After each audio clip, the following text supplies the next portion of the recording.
This video is sponsored by Surfshark VPN. Stick around to find out how you can get 85% off and 3 extra months for free. Hey, Marcus House with you here, and this has been an incredible week. SpaceX have been screaming ahead at Boca Chica with the cleanup of the exploded SN4 from last week, as well as the rapid production of the SN5, SN6 and the SN7 Starships. We also witnessed what I think is the most beautiful Starlink launch to date, and there is some amazing footage in this one. Then of course SpaceX and NASA blew us all away with the Crew Dragon Demo 2 mission right throughout the week. Okay, Neil, we can see you coming down the ladder now. Now, Starship has pretty much taken a back seat this week with the launch of Crew Dragon, which we now know is named Endeavour. But that's not to say that there hasn't been a lot going on. The cleanup continues over at the launch site in the wake of the demise of SN4. Quite some destruction there, with Elon saying that a minor test of the quick disconnect became so much more. So it looks as if the SN4 could have made that hop after all, but was let down by a fault with the ground support equipment. With debris spread over a wide area, it's no surprise to find some lodged in a roof as we see here, along with some bent pipes from the shockwave as well. The stand that once supported SN4 was completely destroyed, as you would expect, and has since been dismantled, making way for a new stand. Now this we saw was getting quite close to completion before the SN4 went to Starship Heaven, and here it is being placed now in position. Now remember the footage recently of the mass simulator and the steel rolls? Well, here they are being removed from the site with a few dents and scratches, almost as if they're giving a slight shrug there on the way out, with all of the emotion that 10-ton rolls of steel can have. Now, seeing as the SN5 is likely to have a nose cone, we'll probably never need that same mass simulator again. Now, over in the construction yard, the nose cone skirt for SN5, which collapsed last week in heavy winds, looks to have been repaired. A new nose cone we think is for SN6 was spotted indoors. The SN6 bulkhead has now been stacked up in the high bay, but wait, there is more as well. The SN6 thrust section was flipped and is ready for more work to complete this section. Then of course Cinderella can't go to the ball without her shoes, and here we see some nice new landing legs for the Starship being moved on site, preparing to be installed. More exciting news as well, with the third Starship in construction at the same time, with the bulkhead for SN7 being sleeved already here using 2 ring segments. Now this is interesting, as we would normally see it sleeved with 3, and as some others are speculating, I think this does indicate that the SN7 may actually be some kind of pathfinder vessel, similar perhaps to the Bopper style vessel we saw with the SN2. Now this wouldn't mean that there are issues with the planned tests and flights for the SN5 and SN6, but my thought is that there is still work to be done to improve the construction process with the new steel. We'll soon find out as we watch that SN7 construction unfold, so yes, keep a close eye on that one. So yes, this is just a little conjecture at this point, and the speed of progress here just keeps marching on faster and faster. Let me know what you think in the comments. It's just incredible to see all of this playing out right before our eyes. Now, if you want to know more about the development process in the SN2 Starship, I talk more about that in this video. While you're here, of course, please do consider subscribing. There is loads more news coming with Starship and Crew Dragon as well. I'd love to share all that with you. A huge thank you, everyone. Almost 150,000 subscribers already. It was really only a few months ago that I passed 100,000. Thanks so much for your support. You are all amazing. Now this week we again got to witness another incredible Starlink mission, the 7th set of production batches containing 60 separate satellites flat packed tightly within the Falcon 9 fairings here. This brings the total satellites up to around 480 in total, and there are of course a lot more coming prior to the end of the year, when SpaceX should be starting to provide service in the northern United States and Canada. At that point the coverage will continue to expand to near global coverage of the populated world in 2021. So this was the second time that a booster has been launched 5 times, and the first time that a booster has successfully landed 5 times. Now, the Starlink 5 mission back in March, which was designated B1048, did have that 5th flight, but sadly that was unable to complete its landing successfully due to an engine issue just before main engine cutoff. This incredible footage from the drone ship in this mission though was just mind-blowing, with no interruption at all. Now, as stated in the live stream and several times before, SpaceX are working on new ways to limit the reflectivity of the satellites, and they firmly believe in the importance of preserving that night sky where possible. Now, one measure that SpaceX are taking to accomplish this right now is by adding a deployable visor on satellites to block sunlight from hitting the brightest parts of the surface. That demo of this technology is right here on this mission, so we hope SpaceX will have great success with all of that. Now, just check this out for a second. Bam, right there. This is a shot of the rods that hold the full stack together deploying. We have never seen this shot before, and just look at that separation. How amazing is that? This by far is the best deployment footage that I've seen. Just beautiful. So yes, this was the 54th landing of a SpaceX booster, and with this booster here designated B1049, that should be going on to launch a 6th time in the near future. Can these boosters hold out up to 10 times each? Let me know what you think in the comments below, as that is the goal, and it's going to be interesting to watch that play out over the next year or so. Interestingly as well, the maiden flight of Falcon 9 version 1 flew 10 years ago this week, so yes, look how far they've come in just a decade. Back in June 2010, Falcon 9 lifted off as part of the Dragon spacecraft qualification flight and delivered its payload to low Earth orbit, where it completed some 300 orbits before re-entering the atmosphere. As for that first stage, well, that just slammed into the ocean. They hadn't perfected any landing at that point, of course. Now, in relation to Starlink's network, I just wanted to share with you this incredible video by Elias here, just showing the initial build out of the Starlink version 1 Constellation, starting in mid-November 2019 up to May 21st, 2020. Now, just bear with me because this is going to sound complicated, but it's super amazing what we can see here if you understand just a little about how this data is plotted out. Now, this animation excludes that first batch of 60 satellites that were pre-version 1.0, which are all mostly still active as well. Now, just so we can explain this easier, we'll just watch the first set of satellites here spread themselves out in position.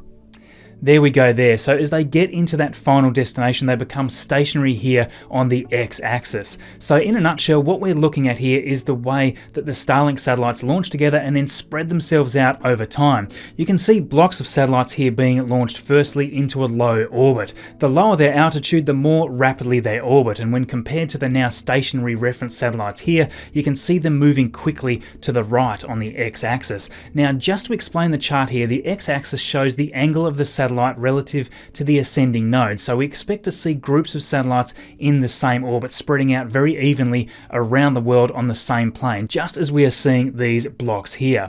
Now, the y-axis is actually to me more interesting because this shows the angle to the longitude of the ascending node. Now, because the Earth has a bulge, SpaceX used some fancy trickery here to alter the longitude of the ascending node faster and slower depending on the situation they need. When the satellites stay in their initial parking orbit at a lower altitude, their orbit precesses faster than that of the first initial set of satellites.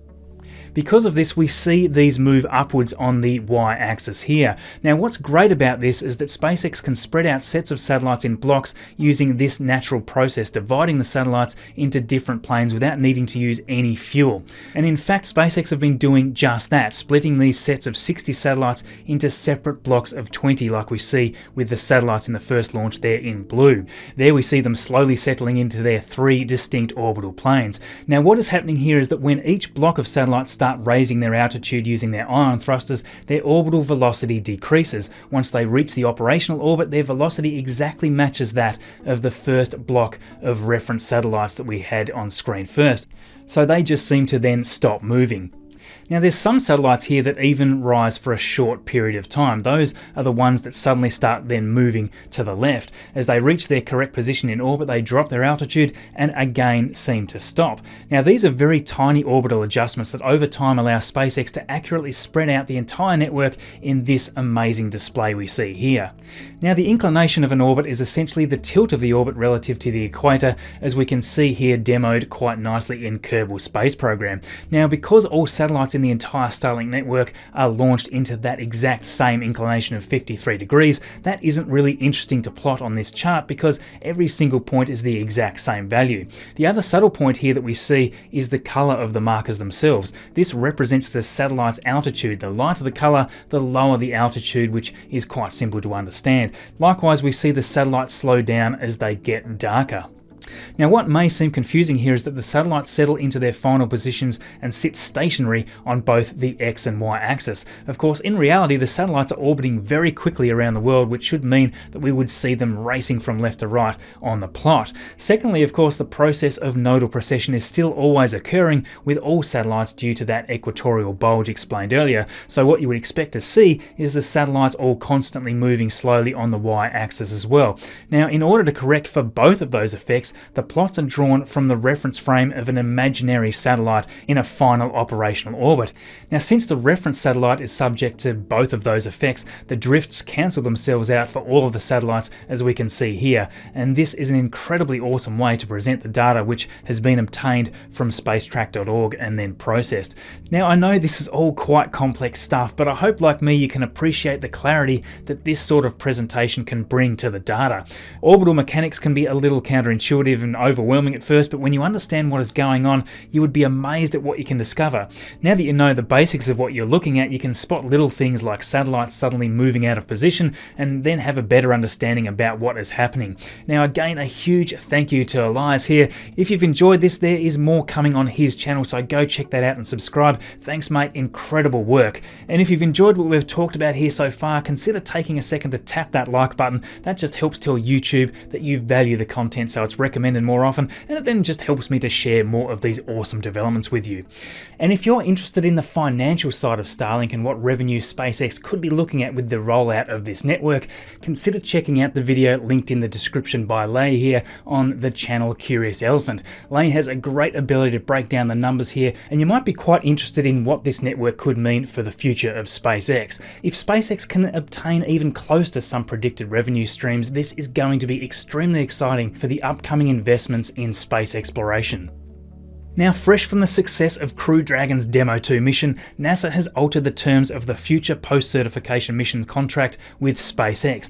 The most significant change to the contract here is to allow the reuse of hardware to provide launch capability. We'll talk more about that in a moment, but today this video is sponsored by Surfshark VPN, who have been huge supporters of my channel.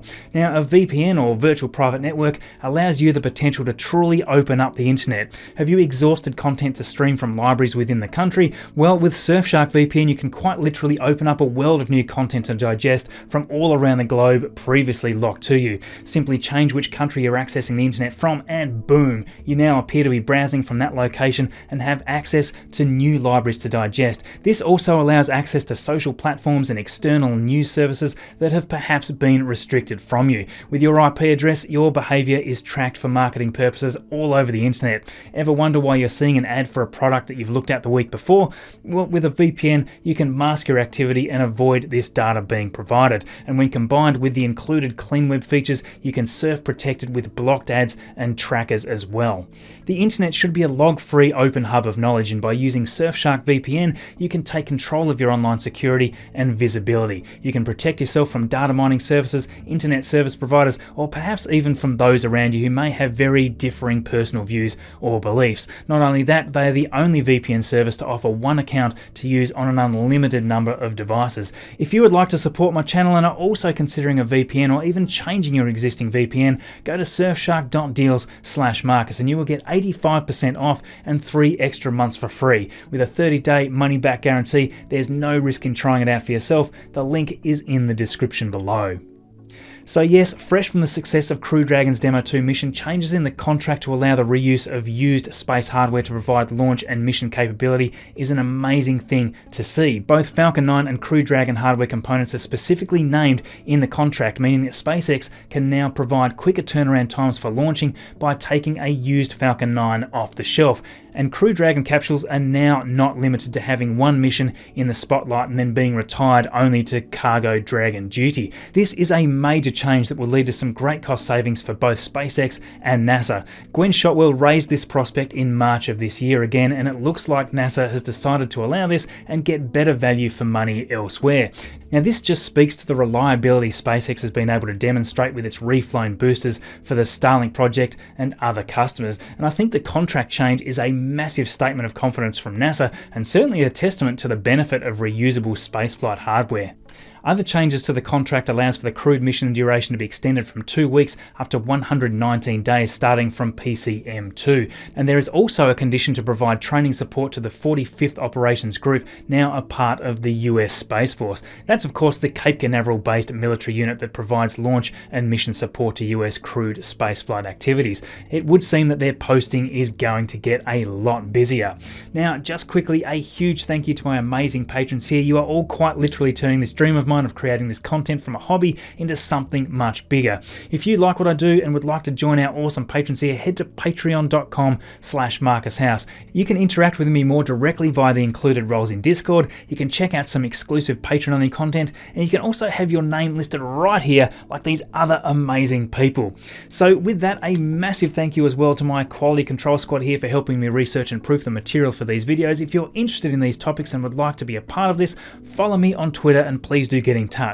In the tile in the bottom left today, we have the live stream where we were just casually chatting with astronaut Scott Parazynski while watching the Crew Dragon mission live, so check that out. In the top right is my latest video, and in the bottom right, content that YouTube has selected from my channel just for you. Thank you everyone for watching, and we'll see you all in the next video.